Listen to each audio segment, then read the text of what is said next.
Like Never the get second out. conspiracy theorist I got into, and I gave up after a while, was Kennedy.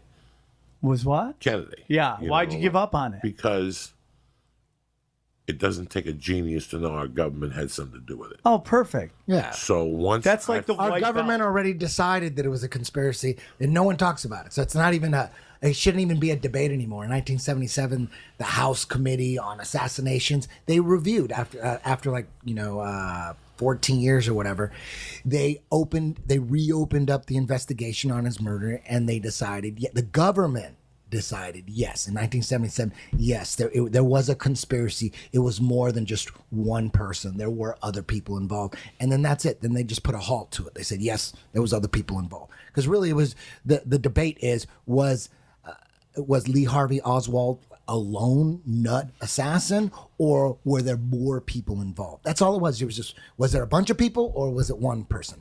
Our own government already came to the conclusion. Right. So it shouldn't even be a debate. The fact that it's a debate is crazy, because it shouldn't be a debate. There are people that think one bullet did it. It's but unbelievable. our own government already decided that it was more people. And then Trump declassified all this crazy shit that basically put George Bush there in Dallas that day, which is kind of interesting. Yeah. And then you look at George Bush, like, he's such a gangster motherfucker, dude. His family is very close with the Hinckleys, right? Because they're all old oil money out of Texas. So the Hinckleys and the Bushes are friends. Who takes a shot at Reagan? Boom, Hinckley. Who becomes president? Yeah, what would have happened if Reagan would have died? George Bush Sr. would- becomes president. That guy's ruthless. He was the former head of the CIA who became vice president, and his dad, Prescott Bush, helped form the CIA. His dad is super powerful. Prescott Bush, he was involved in funding the Nazis through Union Bank. Prescott Bush, George Sr.'s dad. And his dad, Samuel Bush, was the right-hand man of Frank Rockefeller. And the Bushes and the Rockefellers they're balls deep. That's like super CFR, just Illuminati type shit. They're running shit. The Bushes, are you kidding? Oh, yeah. Those are the Dude, the Bushes some of the baddest basically- gangsters of human history. The Bushes and somewhat the Clintons basically wiped out the Kennedy family dynasty. Remember, they were like the top political family, like, in the country. Yeah. Not even close anymore. Wiped them out. Now it's Bushes and the Clintons. So while George Sr. was the vice president under Reagan, we went through the Iran-Contra scandal, right? And that was about running drugs and guns to support the Sandinistas and all that shit in Nicaragua, in Central America, all that shit. And what was going on was that the CIA was bringing in coke through Mena, Arkansas. They were dropping it off. That was the drop-off point. Mena, Arkansas. In the 80s, Bill Clinton is the governor of Arkansas who had to allow this shit.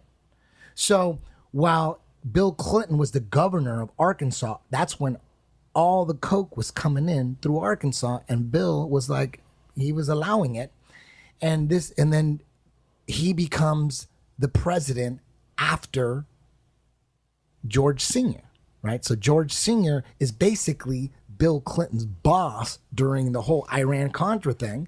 And then coincidentally, Bill Clinton becomes the next president. Yeah. They hooked him up because he hooked them up. Yeah. So when you see George Sr. and Bill Clinton on stage debating, like in their presidential debates, like talking about sending jobs overseas and raising taxes or cutting taxes and all that bullshit, they're really partners working in crime. together, dude, for sure. They're like, you got this. They tagged them off. There's no D's in ours. It's crazy here's the gangster craziest shit going on. Doing is when people came up with an HIV positive test result, they would just get them on AZT, which is a medication that they stopped using for cancer patients because it was killing them. The AZT was killing them before the cancer, so they had to shelve the AZT. But now with this new AIDS, they go, let's bring back AZT, and anybody that is test positive for HIV, we'll give them AZT, and the people were dying of AZT, not AIDS. some of them people, who knows? According to Douchebag, they were given AZT because they had an HIV positive result. When in reality, they probably would have lived if they would have just figured out how to control the HIV. Yeah. So what they ended up doing, they ended up realizing, okay, they knew that. You know, let's stop AZT. We got a new cocktail. This is better and it was safer. So they stopped AZT for cancer treatment, and then they stopped it for AIDS or HIV treatment. So there's a lot of fun. An industry blew up, like all the AIDS tests and all this shit. That's what makes me crazy. Think they'll ever cure it? No, there's no money in curing it.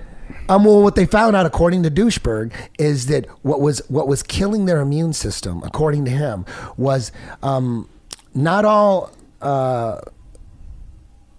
It was generally the hardcore drug users. There's a gay way to use. Gays use certain drugs like poppers and anal nitrate or amyl nitrate. What is it? Amyl nitrate. Amyl nitrate. Yeah. And poppers. It'd be too convenient if it was anal nitrate. Yes, yes, yeah, of course. You're right. So those, I'm just going by Douchebag. Yeah. He said those two drugs are very popular amongst gay people to loosen up your rectum to make anal intrusion a lot easier.